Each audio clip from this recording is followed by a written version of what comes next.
Diets suck. I don't think I'm telling anyone anything they don't already know. Dieting sucks. It is hard. You get hungry. You get cravings. You think you have to cut out all your favorite foods. You can't live the lifestyle and go out the way that you want and enjoy yourself.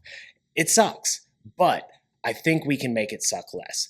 I'm going to give you some tips and tricks today to help dieting suck less and help you build a sustainable diet that helps you actually maintain the weight loss and the fat loss and the body composition that you want once you reach that point.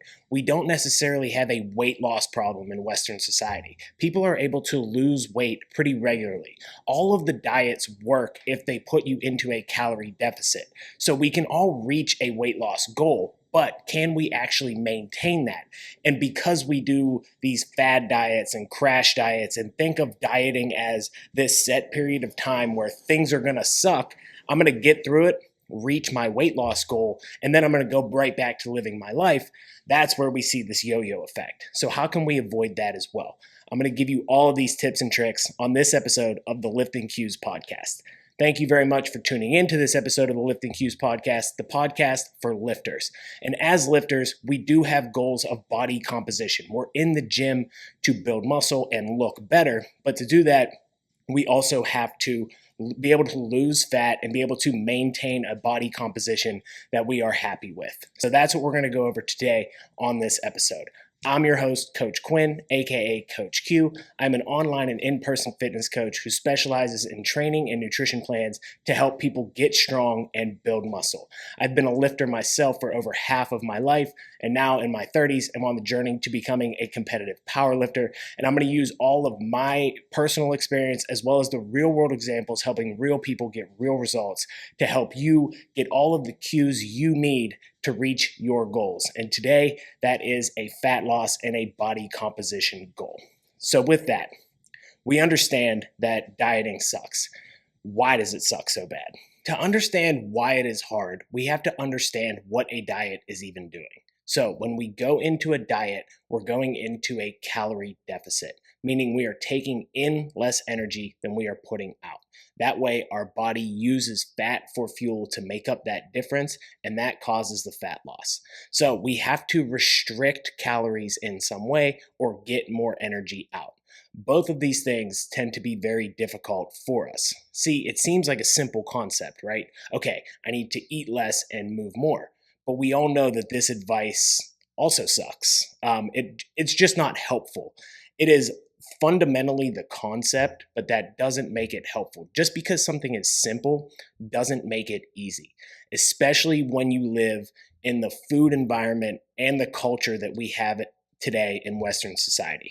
When I talk about the food environment, we are surrounded by an overabundance of easy to consume calories, also easy to get calories. We can order everything we want online, have most of it delivered to our house. We never even have to get off the couch to be able to consume all of the calories and all of these delicious, hyper palatable, again, easy to overconsume calories. So we live in a food environment where we're constantly bombarded by this. Along with that, again, we are more sedentary than ever. We don't even have to get up off of our couch to get most of it. We can have it delivered to our door. We're getting in the gym less and less. So we're more sedentary and we're over consuming calories.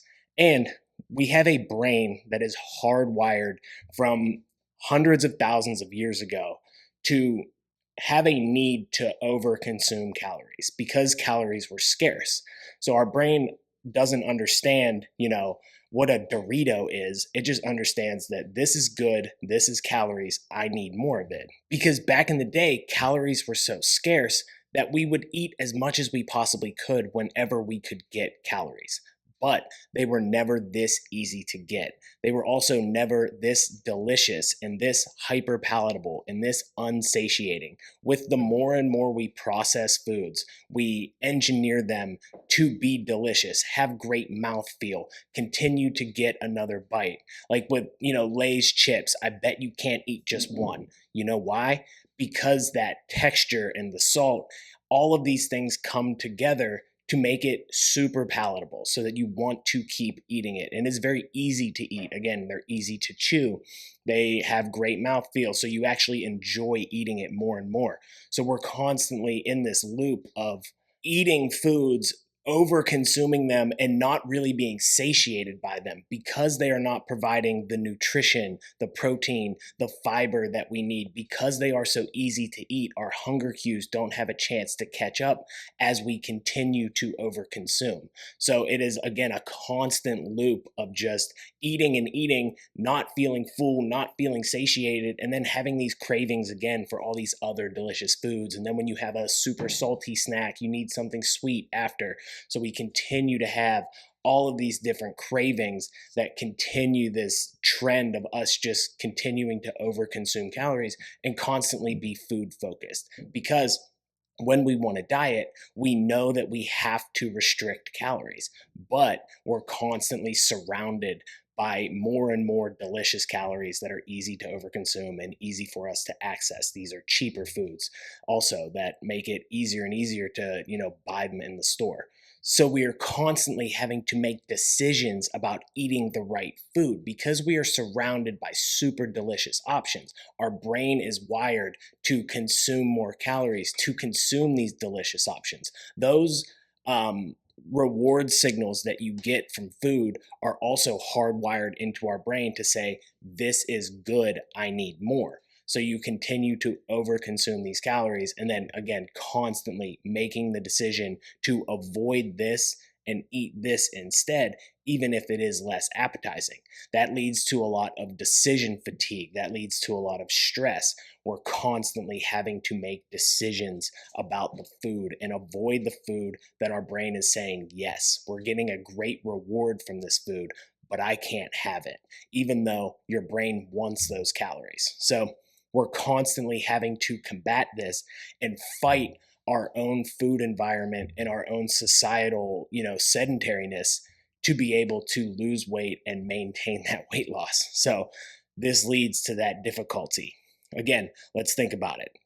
We're eating foods that are not satiating enough, that are not providing the nutrients, the protein, the fiber to keep us full. Also, just the nutrients in general that our body is craving. So if it's not getting that, it's going to continue to crave for more and more things. Typically, when you're craving a certain food, it can be because you're deficient in something. You're deficient in some sort of vitamin or mineral. That's why you crave that food. Or, if you're deficient in salt, you're dehydrated, you'll crave things that are salty, that kind of thing. So we're constantly having to fight this, and then we're not giving our bodies the food that it needs, leading to diets sucking. So how do we combat all of these things to make a diet that is sustainable, make it easier to stick to, and not have to constantly fight our brains and the food environment and the culture to be able to maintain a diet and sustain weight loss? So to understand this, we have to first understand the different ways that we can restrict calories, because without a doubt, that is the most important part. There are really three forms of restriction that I'm going to go over. I'll go over each of them, and then I'm really going to focus on one because I think that one is the key to how we build this sustainable diet.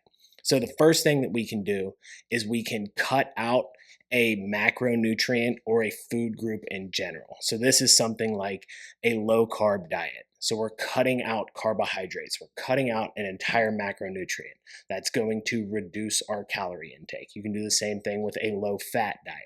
You can do the same thing with a vegan diet. We're cutting all meat and dairy and all animal products out of the diet. You can do this with a carnivore diet. I don't recommend doing any of these things actually for sustainability, but you can do that. You can cut out all vegetables, fruit. You can cut out sugars. You can do any of these kind of macronutrient or food type restrictions. Even like a gluten-free diet can make this somewhat similar, but there's a lot of gluten-free options that are very processed and pretty tasty these days. So You can do it by cutting out an entire food group or an entire macronutrient. The second is going to be time restriction. So we can restrict the time that we eat. This is something like an intermittent fasting.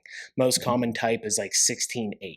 So you fast for 16 hours a day, probably 8 of them, hopefully while you're sleeping, and then you eat in an 8-hour window. So you're not necessarily restricting foods, you're just limiting yourself to the time that you can eat. Now, this is not a bad option because if you think about 8 hours in a day, you can get food in from 11 a.m. until, whatever time 8 hours is from that, 7 p.m. That kind of might fit in a schedule. If it kind of works for you, then time restriction can be a good option. The biggest issue with both of these types of restriction, I believe, is sustainability. Now, I've been through both types of these restrictions. If you don't know, I started out my nutrition journey on kind of the paleo track. I went full keto. I did all of that. I did intermittent fasting with these two things. It made it easier to intermittent fast being on keto because I kind of felt like my body used more fat. So I wasn't quite as hungry, but once I started to eat, I would then be, that hungry. And it just ran out its sustainability. I did it for years, but eventually it was like, okay, I don't want to do this.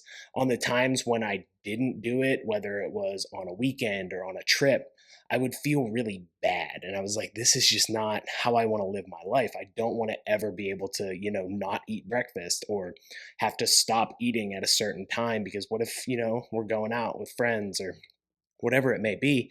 And every time I went off of this plan, I didn't feel good. So it was like, how do I build a diet that's more sustainable? Also, I stopped being able to grow muscle the way that I wanted to. I kind of tapped out with my strength and my muscle at a certain point. And I was like, I think I actually might need the carbohydrates if I have real, fitness or physique and performance goals in the gym. So that kind of led me down the path of how do I build this more sustainably?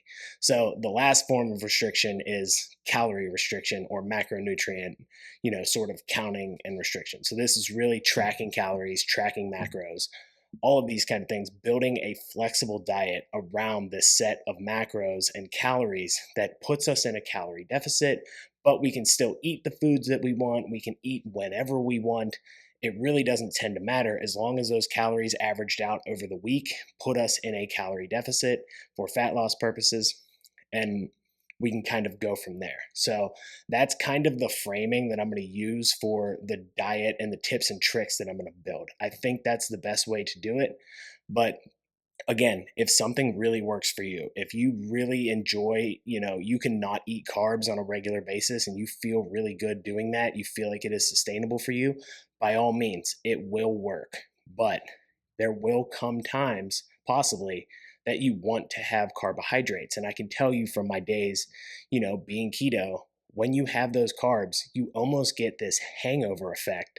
So if we would go out on a weekend trip and just kind of, eat whatever we wanted, enjoy some foods, I'd feel terrible. Now, granted, I was drinking at the time, so I was actually hungover, but you just don't feel good. You feel bloated, you feel watery, all of these things that are just not very fun. So if you can build it into a more sustainable lifestyle so that you can enjoy different foods, and now when I go out and I have a meal that's quote unquote off plan or higher calorie, my body is better equipped to handle that because I've built some flexibility into my metabolism and my digestive system that my body understands how to process the foods regardless of whether it was on my plan or not.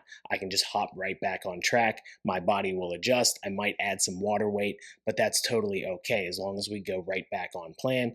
And again, with that flexibility, when you go out and have those foods that are quote unquote off plan, you might end up with a little bit of cravings. But if I have a little bit of room to play with when I get back on track, then that's even better. So any way we slice it, we have to find a form of restriction. Now, we said before that no matter what, restriction is going to be difficult. We developed hunger cues, and hunger is a very negative experience for good reason. Again, way back in the day, when you were hungry, it meant you needed food or there was possible famine.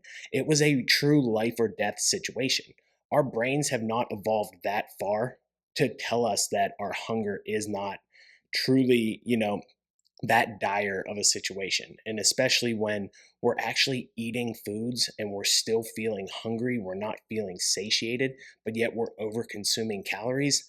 This is an endless loop. And when you're continuing to force yourself to restrict, restrict, restrict, it puts even more focus on that hunger. So we are constantly thinking about how hungry we are and how we have to restrict calories and how we can't have this and we can't have that.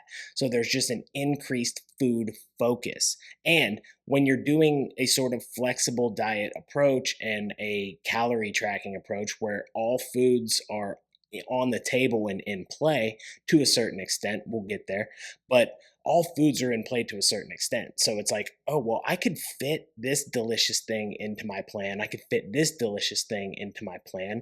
Let me, finagle the macros, finagle the portion sizes so that I can have it. But are you able to eat enough to actually satiate yourself? Is that snack actually doing anything for you physically? Is it helping you feel fuller for longer, helping reduce your desire to eat after? We've all had those snacks where you eat it and it's like, I didn't even feel like I ate anything because you could eat it so fast. It was so easy to consume.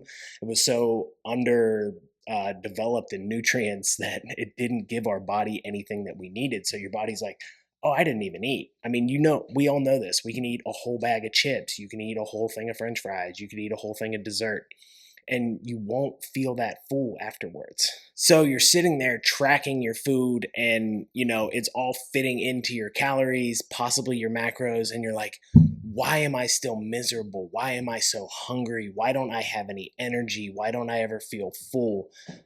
Because we're so focused on these diet foods and restricting our portion sizes to fit in all this delicious stuff that we want to eat, that we're not necessarily giving our body what it wants. This is where the if it fits your macros, IIFYM, sort of crowd, I think really had a falling out because it was like, oh, you can literally eat whatever you want and you'll be fine, you'll lose weight. Like there's been plenty of people that have been like, I fit Pop Tarts into my plan. That was a big thing back in the day on the bodybuilding forums, was people eating Pop Tarts and fitting it into their macros. Or we've seen people lose weight on like a Twinkie diet.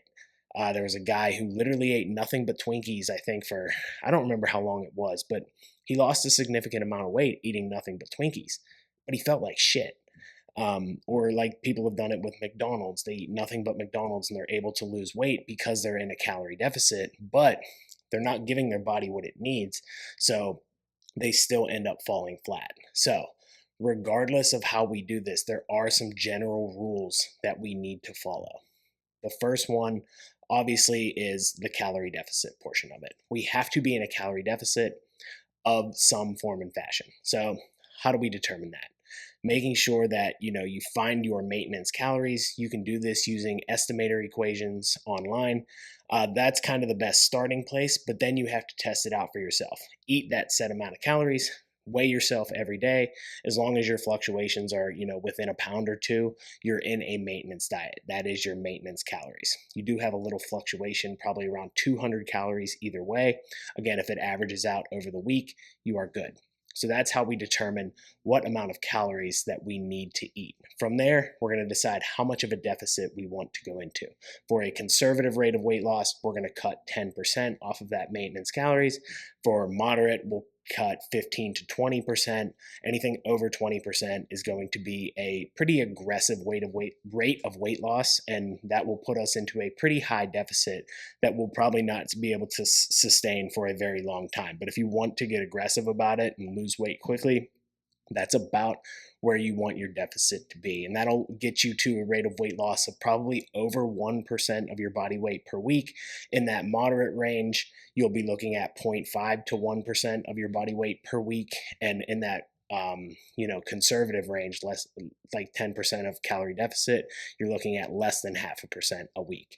And that's another thing to understand, is that losing weight at 1 or 2 pounds a week is a great rate of weight loss. You are not failing at your diet if you are losing that much each week. Even if it's fluctuating in that week, as long as that trend line is going down by a pound or two, or a pound and a half if you're 150 pounds, or whatever you actually weigh, whatever 1% of that is, if you're losing that a week, it is a good rate of weight loss and you are in a sustainable calorie deficit. Next one is going to be protein.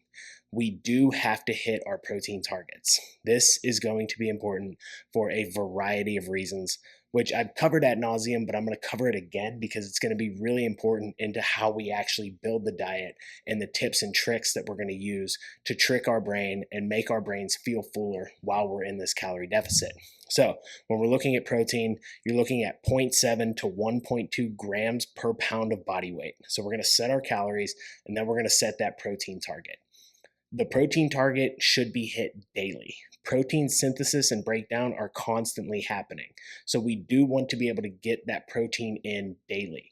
You don't necessarily have to get it in multiple servings a day, but that is probably the best way to do it just from a consumption standpoint. So if you're like me and you're a 195-pound guy and you need 195 to 200 grams of protein per day, getting that all in one sitting is going to be tough. You can do it, but it might not be great for your digestive system. The one meal a day might not work for this. So we want to increase the feedings of protein to make sure that we're getting it in a constant rate, probably at least 20 to 30 grams a serving, but it doesn't have to be. As long as we're hitting that protein target in the day, then we should be good there. Other than just protein synthesis and absorbing amino acids, rebuilding muscle, building muscle mass, and maintaining muscle mass, which we all know that protein does, there are other benefits to eating protein that will help us in the long run and help us in our diet. Number one is going to be the support for our metabolism. This is first by maintaining and building as much muscle as possible. Muscle has a slightly higher metabolic rate than adipose tissue. So if we can maintain and build as much muscle as we possibly can, then that is obviously going to help us in our, maintenance of our metabolism. Because as we diet, as we lose weight, as we give our body less energy, and as it has less energy to keep alive, has less mass to keep alive, our metabolism will slow down. If we can keep as much muscle as possible, then that will only help us in the long run with our metabolism and with our weight loss and body composition goals. Next, we have the thermic effect of food. So this is the amount of energy your body uses to digest the food that you eat. The macronutrient with the highest thermic effect of food is protein. Now, this is not a huge effect. Thermic effect of food has approximately approximately 10% of your total calorie burn per day. So you have your BMR, your resting metabolic rate. So if you just laid in bed all day and did absolutely nothing, the bare minimum you would have to burn to stay alive is your basal metabolic rate. That's probably about 70% of your metabolic burn per day. So then you have another 10% that comes from the food you eat and digesting that food. Next would be NEAT, which is non-exercise activity thermogenesis. So this is the normal movement that you do. You see me moving my hands if you're watching this on video while I'm recording this. That is NEAT. It's the fidgeting, the normal activities that you do every day, like cooking, walking around, all those kind of things. So when people say you need to increase your NEAT, it's not something you can really do consciously. Now, you can force yourself to move more, find more active hobbies, do more chores, take more trips up and down the stairs to carry in your groceries or something to increase this calorie burn, but that is a conscious decision. When we're talking about NEAT in general, it's not really something conscious. It's usually something genetic that our body just kind of does per day, and it's based on our lifestyle as well, what job you have, all kinds of different factors. But that's probably the other 15 to 20%, 20 to 25% actually. And then you have exercise activity thermogenesis, which is the calories that we burn in the gym or doing actual, intentional cardio. This is going to be 10 to 5%, depending on how much we do, probably leaning closer to 5% of our calorie burn. So we can see that a lot of the things that control the calories that we burn are not really under our control. How can we increase our basal metabolic and resting metabolic rate? Increase muscle mass. How can we increase NEAT? Make a few decisions to be more active. Also, increasing muscle mass will maybe give us more energy, allow us to move a little bit more. But the other two, it's really hard to increase those. But if protein does have an increase to the thermic effect of food, why not take advantage of it because it has all these other benefits? The last benefit is satiation. So, when we talk about satiation, this is the feeling of fullness. When I say you are satiated, that means you feel full, you feel satisfied from the meal. So, it's kind of controversial whether or not protein is actually more satiating than other macronutrients, but there does seem to be some evidence for it. And where I think this really comes into play is when we think about, eating a lean protein source. Like think about a plain chicken breast. When you eat that plain chicken breast, it takes a little while to eat. You have to cut it, you have to chew it. These things lead to higher levels of satiation, which we'll get to in kind of our tips and tricks.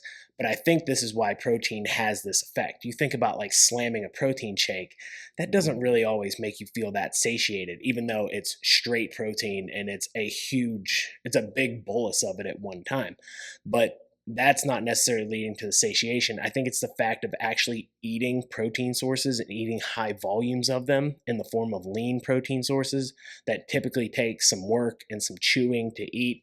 And if you eat a whole chicken breast, you will feel more satisfied. You see that whole chicken breast as you eat it. It takes some time. Your hunger cues are able to catch up.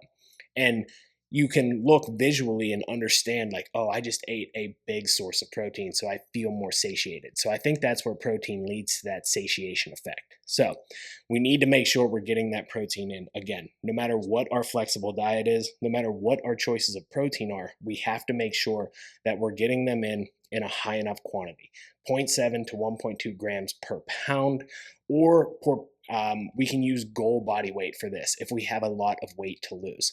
That is okay as well. I understand that if you're, 200 pounds and you want to be 150, eating 200 grams of protein right now might seem like a huge jump. Let's get to 150 grams. Maybe that can help us build a more sustainable diet. So you can pick it anywhere on that range, any sources. It's going to help us maintain muscle mass, which will help our metabolism over time.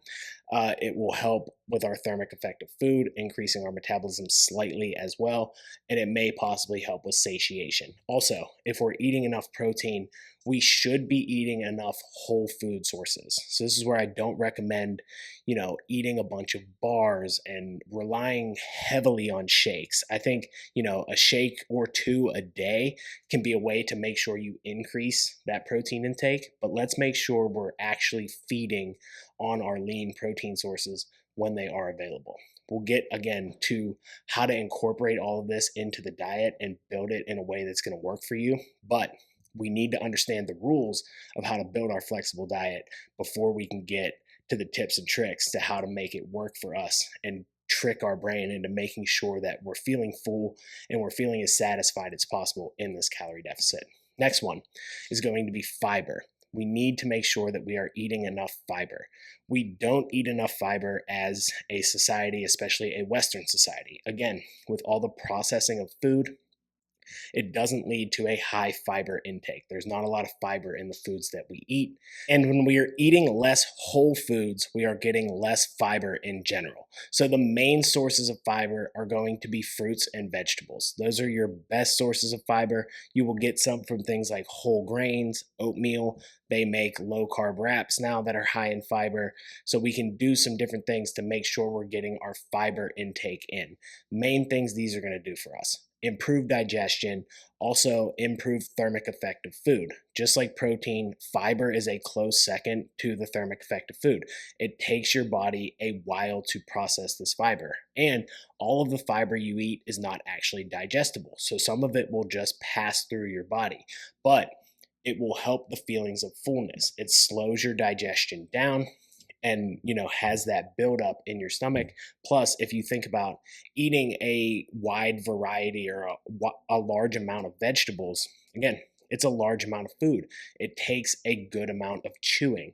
So we're getting these satiating effects as well from eating whole foods, eating things that are nutrient dense, that are hard to chew, that take time to eat, that slow down our digestion. We're getting all of those benefits of the fullness from that if we're able to increase our fiber intake. And if you're able to make those fiber swaps, like whole grains, more, oatmeal instead of just cereal, like really, really processed sugary cereal, we can get more benefits from satiation and avoid so much processed food. We're going to be eating a higher whole food diet if we are getting more fiber. So that is going to be the next piece that we need to make sure that we fit in to our plan. And this is why I think also that carbohydrates are important, because this is the main source of fiber.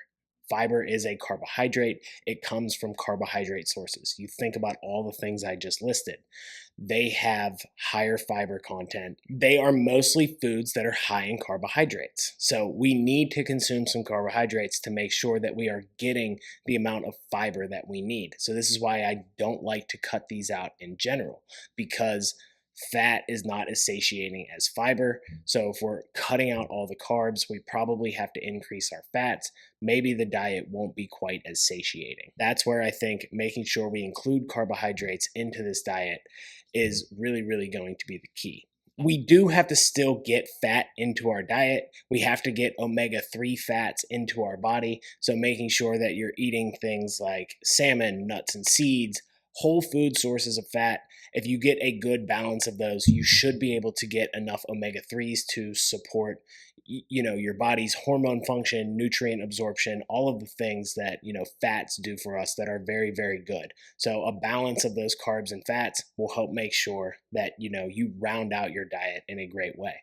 Notice a big theme as I went through all of those things with getting protein, getting fiber, your carb sources, and getting healthy fats, is that the diet is going to be built around whole foods.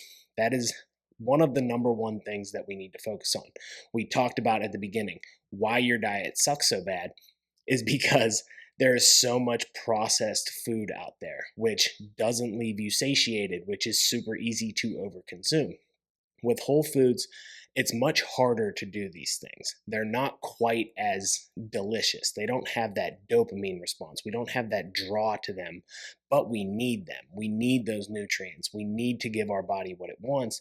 And they are typically harder to eat. We can eat them in higher volumes, and that way we feel more satiated from these whole foods.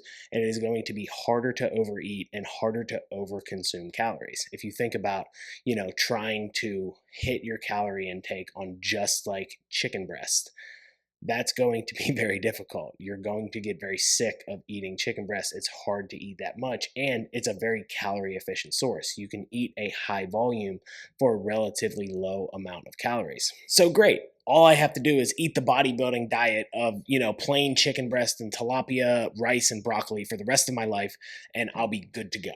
Perfect. I know exactly what I need to do. This is awesome. So glad I sat through this podcast to get to this point. That's not what I'm telling you, because that's another reason that I don't think diets are very effective, is because they are so boring and so watered down, and they don't allow us to do anything about the cravings that we have and the food environment that we're in. And we're just constantly focused on all of the foods we can't have and all of these boring meals that we have to eat. So how do we find the balance between eating meals that we enjoy, giving our body exactly what it needs, while being able to fit in a few things that we enjoy portioned properly, so that we don't end up having this endless loop of cravings, and then it hits the weekend and we just go on the straight binge. We finally get pizza and it's like, okay, I'm going to eat the whole thing because I'm never going to see this food again. And I've wanted it so bad. So we're just so focused on, I can't wait till my cheat meal so I can have pizza. And then I'm going to eat the whole thing and I'm going to ruin my entire week of dieting. That's not the point here. The point is, again, to find that balance. We need to use these tips and tricks, again, fit in what we need, fit in some of the things that we want, there does have to be some form of restriction. We can't just have everything that we want and be able to, reach our goals. We have to make some sort of sacrifice to reach the goals and actually be able to maintain the goals that we want. So, let's figure out exactly how to do this. The number one problem with dieting is having to restrict calories. And I see way too often when people start a diet, they cut their food volume down super, super low.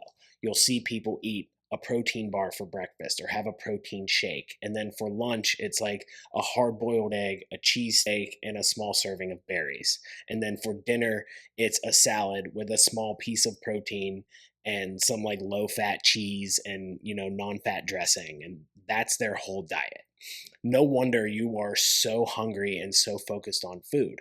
You haven't given your body any sort of food volume. None of that was particularly difficult to eat. Now we're going to talk about the difficulty to eat foods. These things are all going to kind of come together into one big package as to how we build our diet. But when you're eating very small meals that look very small on a plate, visually it is not very appealing, and psychologically that is doing something to you. It is telling you automatically off the bat, I am not eating a lot of food. So then you actually go to eat it. If it's something like a protein bar that is processed or a cheese stick that is processed, that's very easy to eat, doesn't require a ton of chewing, is very tasty, your body doesn't get those hunger signals because you haven't given it the time to kind of catch up to what you're eating. You think about eating a protein bar, you're eating probably about 200 calories. Sometimes it doesn't feel like you've eaten anything. If that's all you're doing for breakfast, you're setting yourself up for failure, because now I've eaten breakfast, I don't feel full, I didn't give my body enough nutrients to sustain me through the day. All I gave it was protein. There's no real fuel there. So I'm tired, low energy, I'm hungry, and I'm already focused on my next meal. Can't wait till I get to eat again. And your body just wants that food. So that desire to eat is increasing. So the first thing we want to do is find a way to increase food volume. How do we do this? We have to restrict calories. How do we get more volume? So we have to find calorie efficient sources of food so that we can match volume and reduce calories while also getting our protein and our fiber, right? So the best way to do this to start is to start with leaner protein sources. Swap out your fatty protein sources for leaner protein sources. So we're thinking about switching from, fatty beef to either leaner cuts of beef, chicken, salmon, whitefish, shrimp. Even though salmon does have a good amount of fat in it, it's still pretty calorie efficient. You get a good amount of protein and you're going to feel satiated from eating that. So finding those foods that you can eat in higher volumes. Things for breakfast, non-fat Greek yogurt. You can eat a lot of it, get a lot of protein, mix that with some oatmeal and some berries. Now I've got a big bowl of food that is going to take me a little bit of time to eat. If you can add something crunchy to that to make it more satiating, that's great. Switching from eggs to egg whites. I can eat a higher volume of egg whites, get more protein and less calories. So even if you calorie equate the two, you're going to get more protein and you're going to get a higher volume of food. Visually, it is going to be more appealing. Switching from, regular bacon to turkey bacon, or pork sausage to chicken or turkey sausage. This will do the same thing, allow you to eat more for less calories and get more protein. Also, with more food volume, we see more on the plate. So visually, when you look down at your plate, the amount of food coverage that is there is going to help you psychologically say, I have a lot of food here. If you're eating something out of a bowl or even eating on like a dinner plate, get smaller dinner plates and smaller bowls. If your bowl is overflowing, oh, this looks like a lot of food. If your plate is completely full, oh great, this is a lot of food. If you're eating that lunch of, a hard-boiled egg, a cheese stick, and a couple of berries on like a big paper plate, it doesn't look like much. There's not a lot of color there. It's just not visually appealing. Your brain has already said like, oh man, this isn't a lot of food. Like this isn't going to fill me up.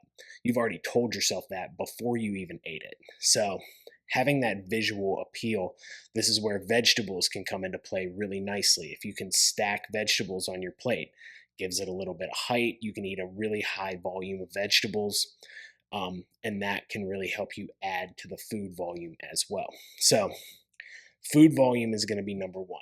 Where can I make swaps in my diet to get more volume in? So, again, the best source here is switching to a leaner protein source, going with things like fat free dairy. This is usually a swap of fat for protein. This is the best way to kind of say it.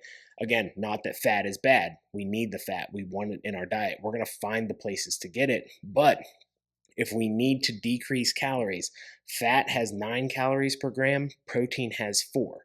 So if I'm swapping fat for protein, great. I've cut my calories more than in half and gotten more volume out of the food. So that is an even better thing. Plus, we've gotten more protein. So great. The other tip for increasing food volume is to eat more vegetables and eat more fruit.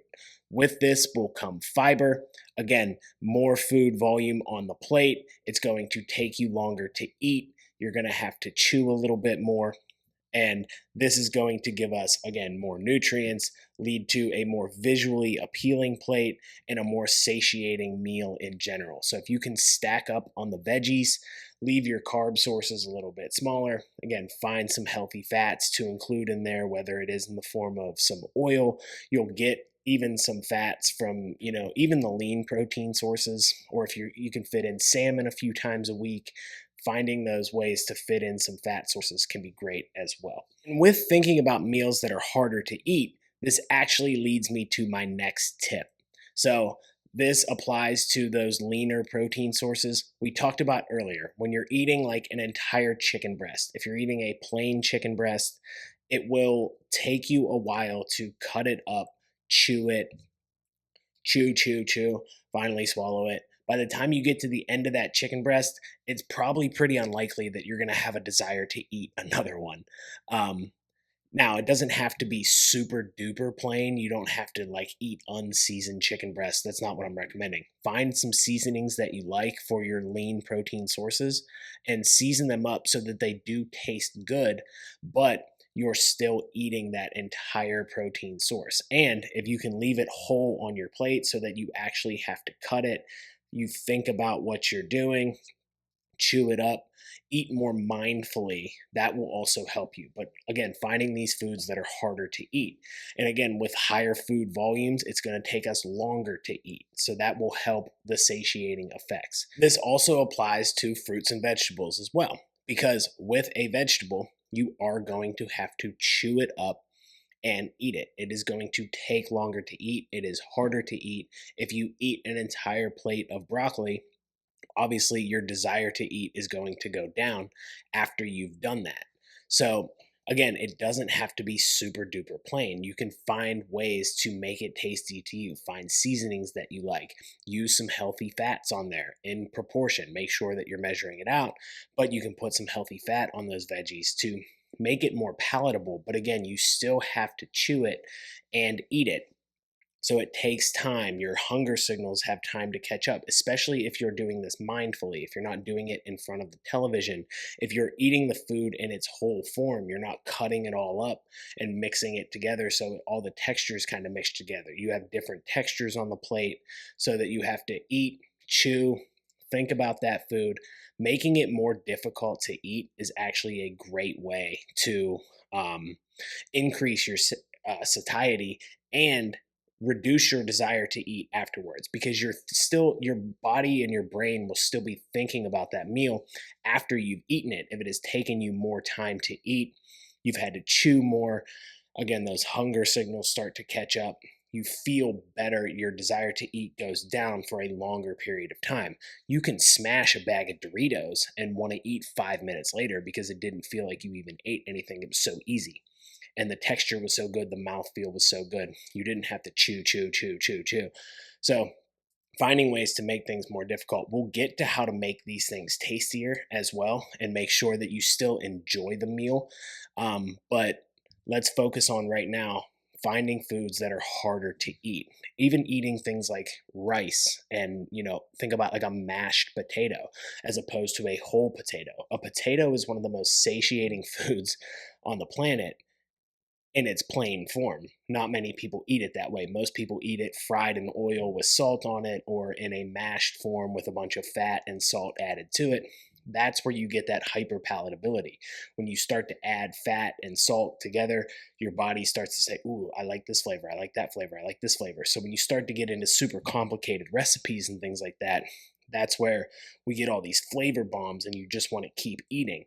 If we keep it in its more simple form, then we have to just continue with the same taste and the same texture.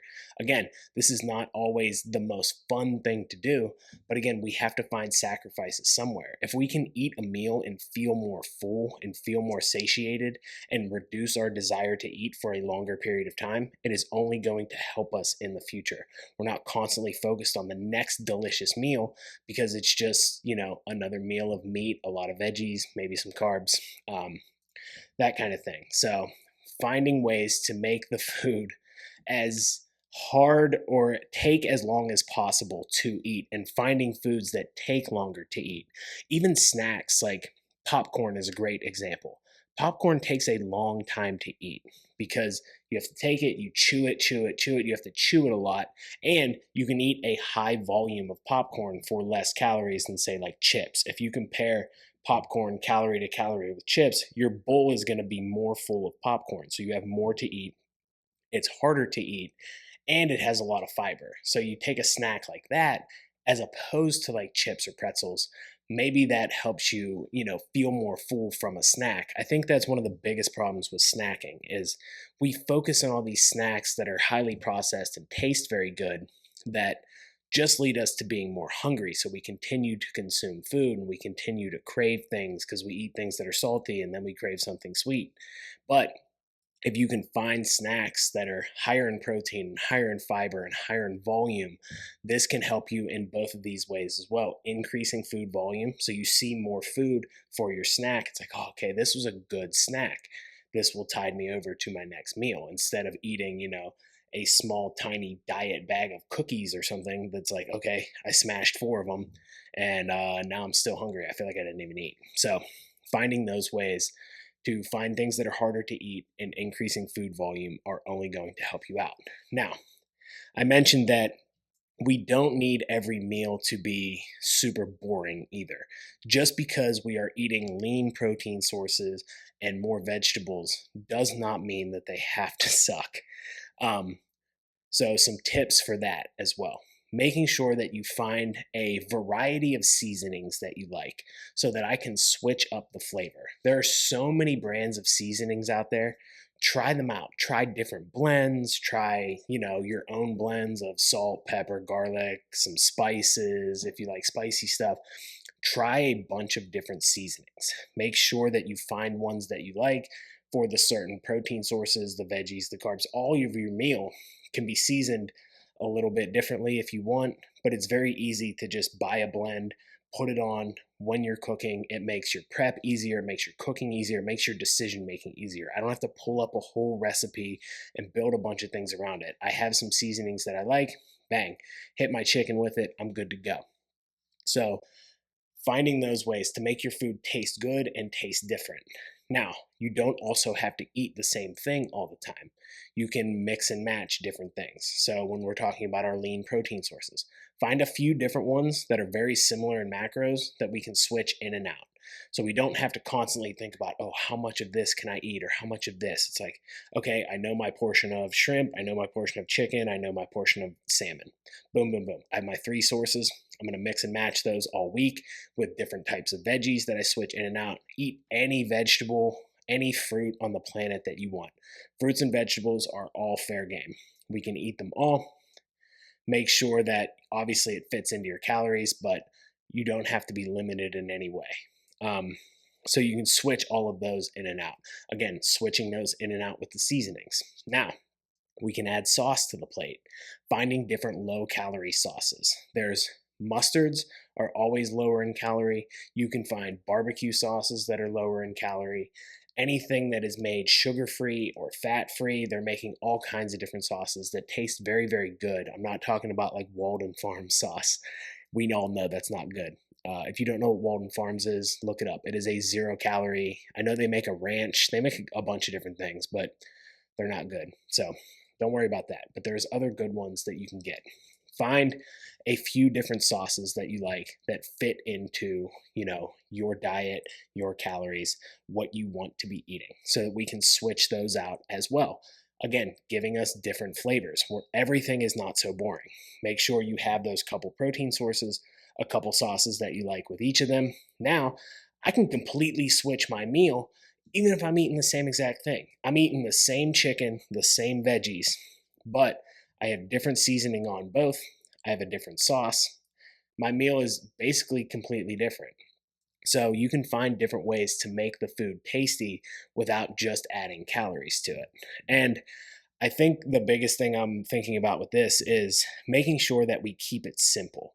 So you want to be able to keep these things very, very simple so that you're not constantly thinking about these extravagant recipes. So we have to go to the store and we have to buy all of these ingredients that we're going to use for one meal. And if we can't mix and match those into other meals, then we're just buying more food than we need. Then we got to figure out something to do with this. This is increasing our food focus and increasing the amount of decisions that we have to make. We have to constantly decide, okay, what recipe do I want to make? What do I need at the store? So now my menu planning is more difficult. My meal prep is more difficult because either I have to prep a different meal every single night or I have to cook a different meal every single night. I'm thinking all day about that meal that I'm going to eat and how delicious it's going to be. So the foods don't have to taste bad, but every meal does not have to be the most delicious meal you've ever tasted in your life. Make sure that you keep it simple.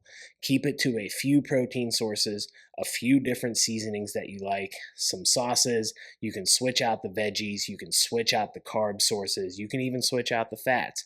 As long as you can kind of match the macros and know those portion sizes, now we can switch in and out, and we don't have to track every single thing because we're being more consistent, because everything has been simplified.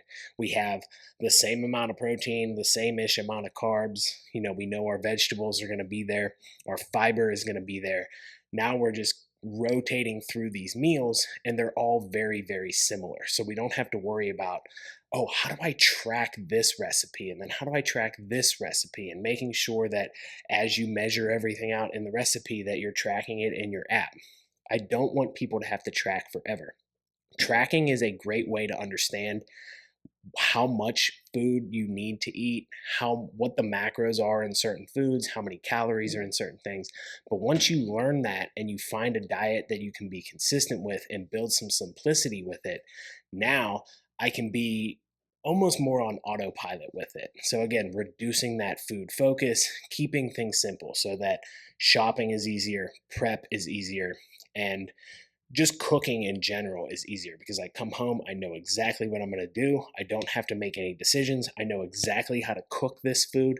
I've cooked it, 100 times. I've cooked chicken over and over and over again. I know how to nail it. I know how I like it. And now I can just crush it. It will taste good. May not be the most delicious meal I've ever eaten, but there will be time for those delicious meals. I don't need every meal to be absolutely delicious. So, to kind of recap where we've gone so far, we're trying to increase food volume in any way that we can. We're trying to find foods that are harder to eat, meaning they take longer, they require more chewing. We're finding low-calorie sauces and different seasonings that we like so that we can switch up the flavor profile and we don't just have to eat the same thing over and over again, and we don't just have to eat plain things all the time. You don't have to eat plain chicken and rice and broccoli. You can season your food. You can use low-calorie sauces. This is a great way to switch up the flavor profile of meals, make it more interesting if you get bored very, very easily. We're going to switch that out with a few protein sources that are very similar in macros. We just have to know the portion sizes of those. Once we learn them, it just becomes second nature. So now everything has been simplified. So we know what our protein sources are. We know what our carbs are. We have our seasonings, we have our vegetables and fruits that we're going to eat, we have some snacks that we're going to add in that are higher in volume, higher in fiber, higher in protein, and we can kind of build our diet around that. Now, this is the next step, is to plan out this menu so that again we aren't constantly making decisions, and every time that we have a craving, we don't have to give in to it because we don't have any other option. So, if you don't have anything planned or prepped for dinner, it is very easy on your way home from work to say, like, Chipotle sounds good today. McDonald's sounds good today. All these different kind of things that are pulling at us at all times, and we're thinking about them. You hear the commercial, you see it on your social media or whatever it might be. Somebody posts a picture of it. You're like, oh, that sounds good. I don't have anything planned, so I'm going to go get that. Now we can't control the variables. But if it's like, no, you know, I have dinner ready to go. It's thawed out in the fridge. I'm going to go home, cook it with my family. It's going to be good. It's going to do what I need it to do. Then that is a step in the right direction, that you've taken a decision out of the process.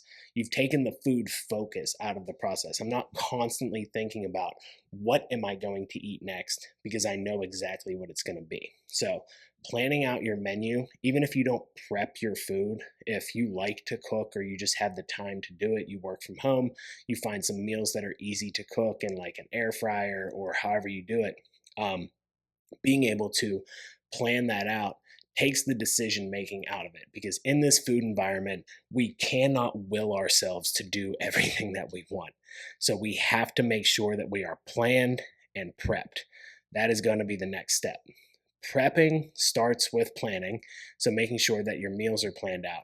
But then the next step is shopping. And this is a big one that I think a lot of people can benefit from. I recently started shopping online, and I think this is one of the best decisions I ever made. Because if there's one thing you learn about me, little fun fact, I love to grocery shop. If you've ever been on vacation with me and my wife, you know that we literally love going to the grocery store. We love it. We go to grocery stores at different places. We love to find all the different foods, a bunch of different snacks. I like to find all the new protein things that are out there, the drinks, the snacks, all of these different types of activities that we love about shopping. I love doing it. I love food, so it's very fun for me. But this also leads to you buying more than you need, you buying things that you don't need, that don't serve your goals because they look delicious. So, shopping online is a great way to stick to your plan. You have your menu planned out right then and there. You can look around your own kitchen, know exactly what you need, and you can just buy it online. We don't search for anything else. We hit click, we drive right up to the grocery store, they drop it right in, and we're out the door.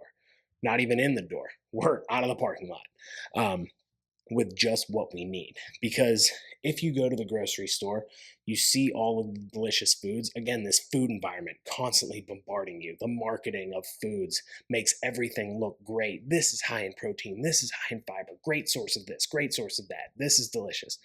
Awesome. I want it all. But then I buy a bunch of stuff that I don't need. And if it is in your house, you're going to eat it. So this is a great way to set your environment up for success. If you find anyone that is successful with their diet, their body composition, their fat loss maintenance, I guarantee you they don't have a ton of snacks or a ton of things that don't serve their goals in their house at all. Because listen, if I buy cookies and they're in the house, I'm going to eat them. If I buy ice cream, I love ice cream. It's my favorite thing. I'm going to eat it. I'm not going to let it sit in the freezer. I'm not going to forget about it. So it's always going to be there. I don't will myself to do anything because that willpower will wane eventually. You can't force yourself to do it. Setting your environment up for success is going to be key. And I think one of the keys to that is shopping online. So we make sure that we only get what we need when we need it. And that way, it takes all of that decision making out of it as well. It's much easier for me to think rationally while I'm sitting in my kitchen, looking at, my plan for the week and looking around at what I have and what I don't. So I can only order what I need and then go from there. If this is not an option for you, whether your grocery store doesn't do this or whatever it might be, here's my tips for this. Make sure that you plan your menu out and do that walk around your kitchen and make a list, whether it's on your phone, on a piece of paper like an old person or whatever. Make sure that you make that list. And then when I go to the grocery store, I'm just focused on this list. And don't go to the grocery store hungry. Make sure that you literally eat before you go to the grocery store. Don't sample with the grocery store. Don't do any of that. Skip all those things. We're focused on the list. I'm hitting the list. I'm out. I want to see how fast I can get out of the grocery store. So we're not taking the time to dilly dally. I'm putting my list in because again, if I walk around, my willpower is only going to last so long. I'm going to get to a snack that I can't resist. I'm going to get to a food that I can't resist. So making sure that you have your list and that you stick to it is the next best thing for grocery shopping, and making sure that your immediate food environment is set up for success. And if you're the type of person who goes around the grocery store and gets hungry and you typically, stop for food on the way home, grab something at the grocery store. One of the best things I found to do is like grab the rotisserie chicken, because that way you can eat some of it when you get home. You have that smell to keep you, wanting the food.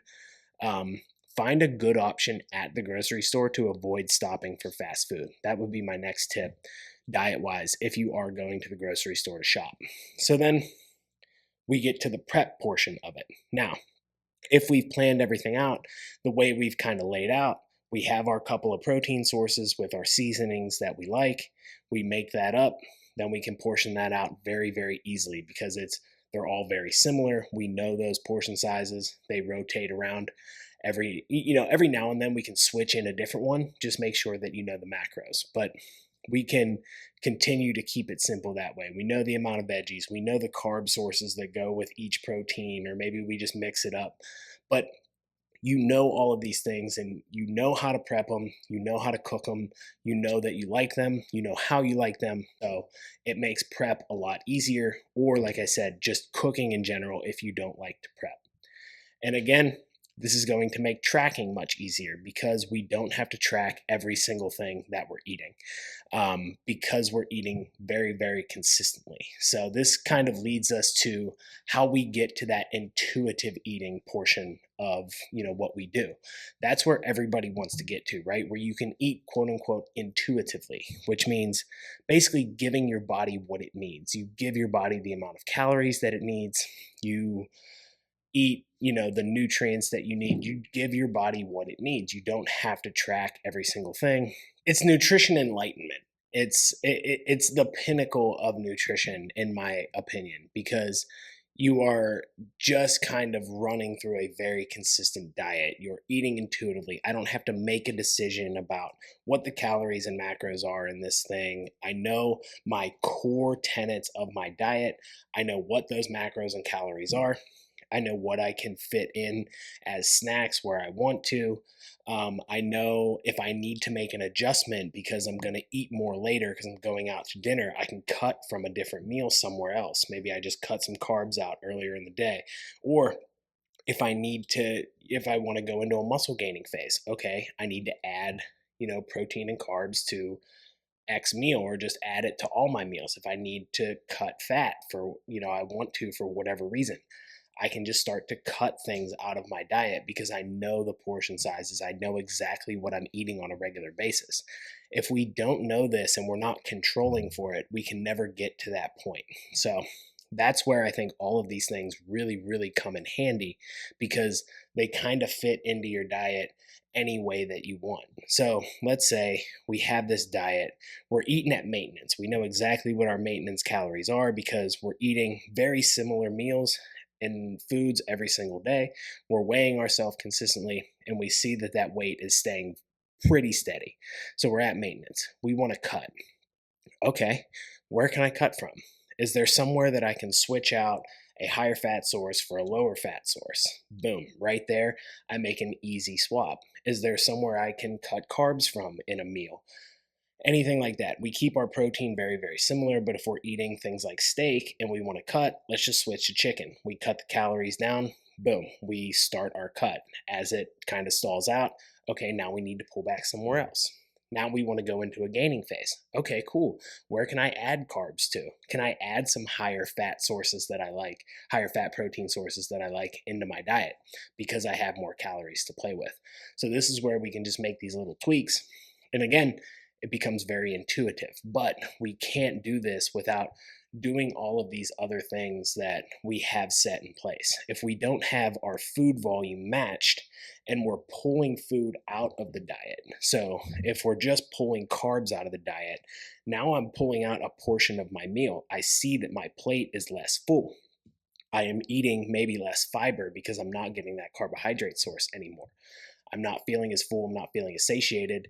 Now I feel restricted. Now I feel hungry. Now I'm craving. So this is where we get into this cycle of we're just pulling things out of our diet and trying to avoid everything instead of just adjusting our foods, trying to keep the volume the same, finding things that are higher in volume for less calories to match the volume of our diet across the board. And until you get to like extreme levels of leanness, like we're talking bodybuilding style, if you just want to be a gen pop person who wants to look really good and get to like 15% body fat, I truly believe that you can do this pretty well without getting super hungry. Now, there is gonna be some hunger that comes with dieting that you just have to accept, especially once you get to a certain level of leanness and you have to cut your calories down to a certain point. I can't tell you what that number is. Everybody has a different number. If I get below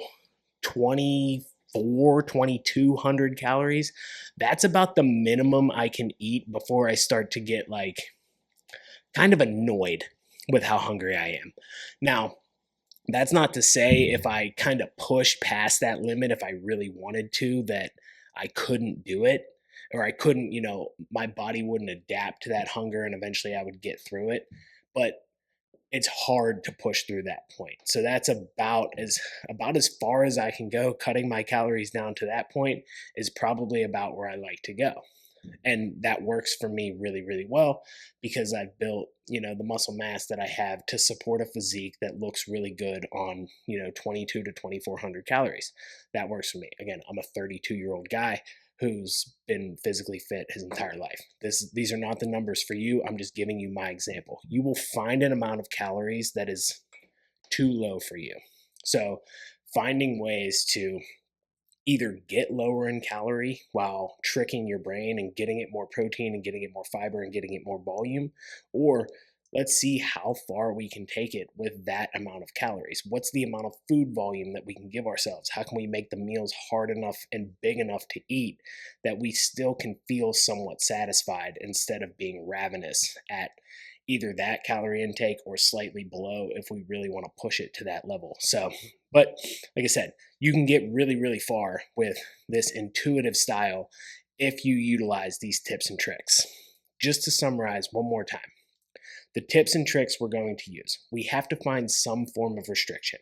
If we want to build a sustainable lifestyle, I believe that flexible dieting and tracking calories and macros and hitting those numbers is the way to build the most sustainable diet so that you can eat the foods that you enjoy, you have some room to play with in your diet, is going to be the best way to build it sustainably. But we are still restricting calories. So we still have to deal with hunger. We still have to deal with cravings. We still have to deal with, lack of feeling full, smaller meals, all these different kind of things. So how can we make these tricks to our brain and these tricks and hacks into our diet to make sure that we minimize those effects as much as possible? Number one, food volume.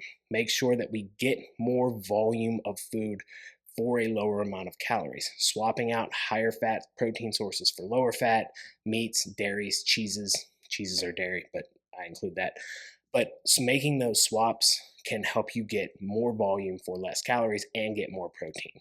Getting a higher fiber intake, eating more fruits and vegetables, those can be more voluminous and make it harder to eat, leave you more satiated, get you more fiber, get you more nutrients.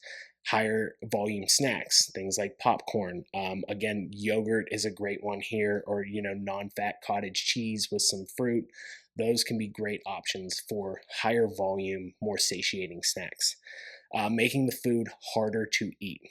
So foods that you have to cut up more, foods that you have to chew more, that take you longer to eat, will reduce your desire to eat and increase feelings of fullness. These are both good things when we are dieting. Keep the meals as simple as you can. This will make it easier to prep, make it easier to plan, make it easier to shop. Also, will leave you less food focused and reduce your desire to eat. It'll reduce your desire to overeat as well because you're eating the same sort of meal all the time. It's like, if I don't want to finish my meal one day, that's okay. I don't have to finish this. But if you're making a new recipe that is very, very delicious, you're like, oh, I bought all these ingredients. I made this delicious food. I've been so excited about it. I need to eat the whole thing. And maybe it doesn't even fit your goals. So we don't have to have a delicious meal for every single meal of the day, but we don't have to eat a bodybuilding style diet that is just plain bullshit all day long. We can find ways to make the food taste good to us. Even though we're eating very similar things and we're being very consistent, we can find different seasonings to season our meat with. We can find different low calorie sauces. A great one I've found is using Greek yogurt for anything that requires sour cream. I make ranch dressing with it. I use it as sour cream on um, in different ways. So I think that's a great one to, add some sauce and stuff to your meals that will make it taste better, and you can switch out the flavors so that it's not so boring. And then let's make our prep as easy as possible. Make sure you plan your meals out, shop online if you can. If you cannot, don't go to the grocery store hungry. Make sure that your list was made at home. Don't try to make it on the fly while you're at the store trying to think about what you have. Make that list at home when you're thinking rationally, when you can see exactly what you need, and then stick to that list. Make it a challenge to get out of the grocery store as fast as possible. So make that as easy as you can. Again, with the simplicity of the meals, we've made prep easier, we've made our cook time easier. So all of these things are going to help us stick to our diet, feel more full through it, reduce our food focus, and reduce the decision-making fatigue of always having to make the right choice and avoid all of these other foods. If these foods are just not there, they're not in the picture, then we're not constantly thinking about it. All of our meals are already set in stone. I don't have to think about what I need to eat. This is going to make your diet easier, make your restriction easier, and lead you to being an intuitive eater and being able to eat without tracking every single thing that you put into your body. And that should be the goal. That is the enlightenment. And we want to restrict calories as much as we need to, and then be able to maintain that. Again, if this is just your diet and we can make small adjustments to get from a deficit to maintenance to a small surplus, we don't have to think too much and we don't have to change everything completely. We just make little swaps here and there, and our diet stays mostly the same. The food volume stays as much the same as we can, and we can just flip flop in and out. And again, we've kind of reached that enlightenment, and we're going to be able to maintain this diet much, much easier. I really hope that these tips help you with your diet. If they do, please let me know. Please like, rate, subscribe wherever you get your podcast. Let me know on Instagram what you thought at CoachQ_fitness. If these tips help you, if you have any others that I missed or left out, or if you have any questions, please let me know. This is the Lifting Cues podcast. I really appreciate you listening. I hope this helps you reach your body composition goals and get the exact look you want from your lifting in the gym. And until next week, lifters, keep looking great.